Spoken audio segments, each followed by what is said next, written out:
love to paint. And it's natural for me to paint wildlife and the outdoors, but the painting part of it, I just love putting paint on a canvas. It's always fun to hear when somebody gets a feeling from a painting and brings them back to something they liked or enjoyed.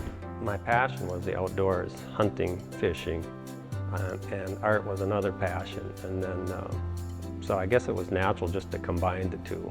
It seemed like it was time for kind of a mid-career retrospective of theirs, honoring, what they do and how successful they've been.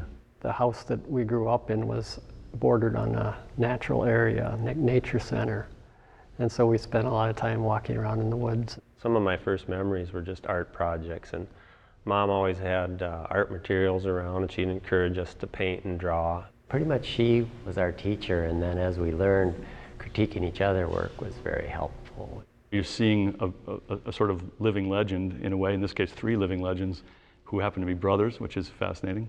They're from right in our own kind of proverbial backyard. I started first, and it was more for lack of any other career going that I had. I was roofing houses and painting houses and painting ducks and animals. I like that a lot more. I decided to make a career out of science and then do art as more like a hobby. Then I could do what I wanted to do. And it was just kind of almost accidental that I won the duck stamp contest.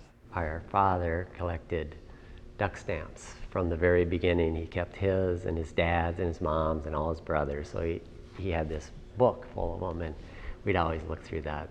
I probably wouldn't have been an artist without that program, because that was the program growing up that my dad had said, here's a contest that you can enter and have your painting on the federal duck stamp. The federal duck stamp program is just this amazing, one-of-a-kind program that involves conservation people and people from all walks of life. The history of duck hunting and duck stamps, and to actually be able to win one was really exciting.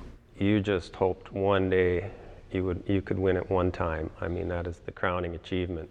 Amazingly, somehow, having won 4 times, now when I'm eligible again, it almost puts more pressure on me. There's not even evidence of the artist's hand. It's so photographic, so realistic, the capturing of light and the feathers and the materiality of the birds and the way the light hits their feathers. One thing that we always appreciate is the ability to take it to my brother's house and say, what do you think, and get an honest, no-holds-barred critique of it, and you know where they're coming from. Well, mine's the best, obviously. We're very competitive.